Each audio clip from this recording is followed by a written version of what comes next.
I have already talked about Pokemon Go and how bad things are really getting over there, but it has always seemed like a case of bad decision making from a gameplay perspective, but I can officially say that that is no longer the case. Niantic have recently made some changes to their TOS or terms of service, and yeah, they're not great. You have to accept these changes in order to play the game, by the way, otherwise you just get thrown out.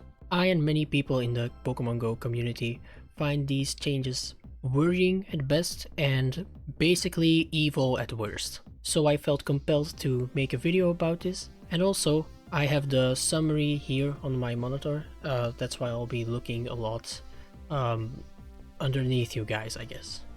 Oh yeah, I was going to ask you to subscribe, but I'm still looking for like a valid reason to ask you in the first place.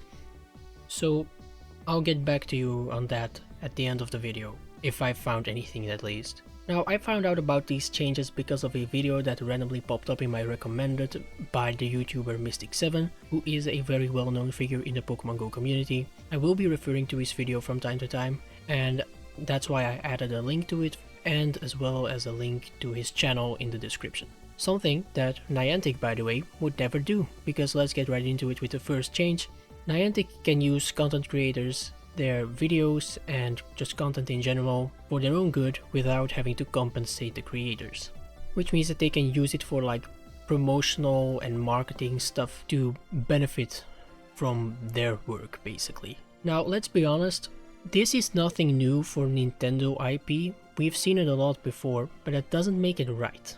But I find it kind of worrying that they felt the need to add this now. And that's something that makes a lot of these changes kind of scary, by the way, because why add this? Well, obviously to protect yourself when whatever you're changing in the TOS does end up happening. Keep that in mind when I talk about other changes as well.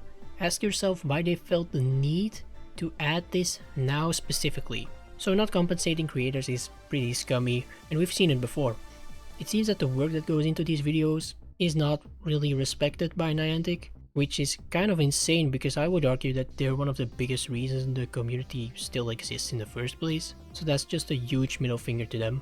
But honestly, compared to some things we're gonna talk about, that's light work, because now we're talking about arguably the worst change of them all. When you accept the new TOS, you're not able to start a lawsuit against Niantic for any reason. Now, to be very clear, I'm not really familiar with law stuff, so take everything I say here with a grain of salt, because there is a real chance that I don't fully understand. But for what I understand, this is pretty ridiculous. So Mystic7 in his video put it very well, I think. You're kind of signing your right away to take them to court or start a lawsuit simply by mindlessly like clicking the accept button.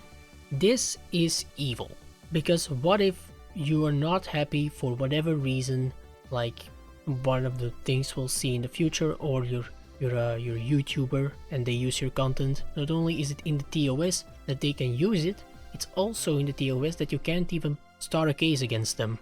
That's ridiculous. So if I say any of these things wrong, I'm sure someone will correct me in the comments. Now it is important to mention that you can somehow get around this. There is like an email you can send an email to, and basically they'll have to change that for you specifically, which I really don't know how that works, but apparently you can. So to find like the way to do that, I would check out Mystic7's video as well. So please go send that email, because this is fucking ridiculous. Alright, so another interesting thing they put in their TOS is they can now refuse to refund you for anything in game basically if they don't feel like it. Now it makes sense that they will refund you, and I don't think they're just gonna refuse for no reason, but they can now. So they also said that they can plan an event and have people buy tickets for that event, and then they can cancel it and not refund you either. Now why did they add this? Why in the world would you find it necessary to add this? Are they planning this or something? Like this is so suspicious. This worries me a lot, because it looks like they at least expect this scenario to happen. I don't think they're just going to run away with your money. I mean, I hope so, but maybe they expect a future event not to work and they're gonna have to cancel it or something, and they just don't want to lose the money. Like, I don't know, but it doesn't really scream confidence in your events if you feel the need to add this. So another really big one is they can now officially use your data for their own use, but also share it with third-party companies or whatever. Now they call it sharing, but you're not fooling anyone, Niantic. You're selling our data. And this makes a lot of sense, honestly. Mystic7 says it in his video, and I also touched on it in my previous Pokemon Go video, but nerfing and doubling the price of remote raid passes never made any sense whatsoever. That cannot be making them much money, is what I'm trying to say. Niantic is still a business that I assume wants to make money, and apparently they're gonna earn that money using third-party websites and selling our data. Fucking scumbags. It makes me like want to grab this gold steel Swiss halberd and just hold on, because this gets worse.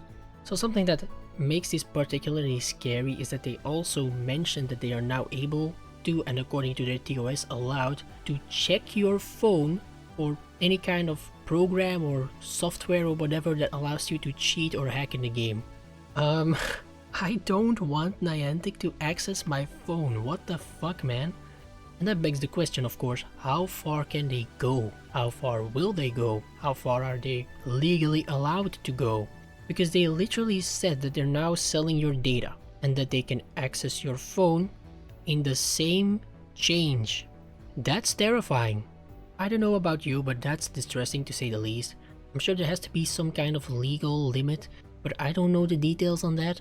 They don't mention the details on that, and I really don't like that. Jesus fucking Christ. Assholes. So as the last big change that I'm gonna talk about here now, they changed more stuff, but I don't really care about that stuff. This is what I wanted to talk about. And once again, go look at Mystic7's video for the other things.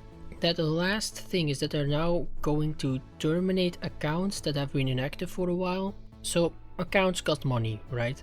They have to be able to run, they basically take up server space, and when you're inactive, they take up space for nothing. But I still hate this decision. They never mention how long you have to be inactive for, as far as I can see. Like, is it a year, 2 years, more or less? We don't know. And if my account is on the line, I want to know these sorts of things. What if you spend money, a lot of money on your account, and you have to take a break, right? And you, I don't know, you kind of forget about your account for a while, and then you remember and you pick it back up, and you're ready to start your Pokemon GO adventure again. But your account is just gone, and there is no way to get it back because they just straight up deleted it. And you can't start a lawsuit. Well, you can't start a lawsuit against them either. That's so out of touch. That's so out of touch. I genuinely do not know a single game you can spend money on where you have to make an account and they can just delete it whenever they want to because you're inactive. That's fucking disgusting. It feels weird and kind of corny to say, I guess, but there is a lot of history in some of these accounts. Pokemon GO has been around for a long time. I mean, what is it, 8 fucking years? That's a long time. And people have experienced a lot of stuff with this game. I've had a lot of opportunities to spend money on this game. It could be like in-game items or events, but what if you're going to like an in-person event that's in another country? Now you also have to pay for traveling, food, supplies and stuff, and hotels. And then it's not just a ticket for the game, right? There is a lot of stuff you have to pay for before that is now also become completely useless. And they won't refund you, and you can't sue them for that. That's ridiculous. What's a good word? Incomprehensible. So yeah, I felt the need to make a video on this. I even postponed my other video because I wanted to talk about this. To a certain extent, I really still do like this game, but Niantic makes it very difficult. They're just the fucking worst. They're really, like, almost trying to make people dislike this game. That's mind-blowing to me because this game can be saved. This game can be fixed, but they just don't want to. They refuse. They don't see it that way, I guess. And I've said it in the past, but my statement of them just wanting to make a quick buck before the game dies, that's aging like, I don't know, Tabasco hot sauce. Like, I don't want it to age well, but it is. Niantic over the past 2 years or so has been one of the most impressive kamikaze stories I've ever seen. Like, it's up there with the greats like Bungie and Blizzard. The lack of respect from Niantic towards its community is ridiculous. This terms of service, to me, is like waving the white flag. They've completely given up. And now they will be making money in one of the more deplorable ways because they don't want to fix the game. Honestly, all you have to do is add something to grind for that's not fully paywalled, or even easier, like developers would kill for such an easy fix. Go back to the old remote raid pass system. And it's not even really like a system, you just have to remove the limit and have the price again. Like, honestly, if you go back to that, you'll be making money without even trying.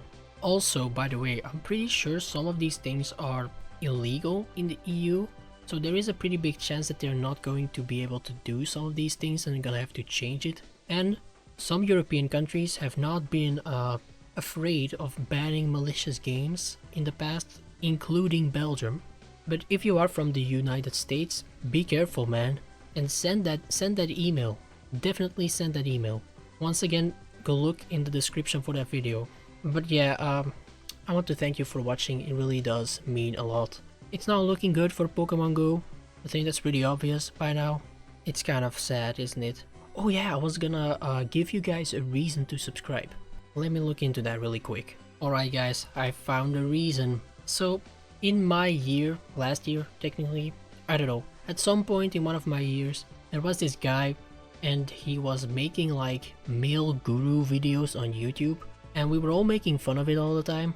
But I mean, the man has 516 subscribers. He has privated all of his videos. I've just found out about that, but I mean, I'm pretty sure that my content is a little better than male guru content, right? Especially from some random guy from the same year as me, right? That's reasonable, right? I hope so. Anyways, I'll be mentioning that from now on. But with that, I bid thee farewell.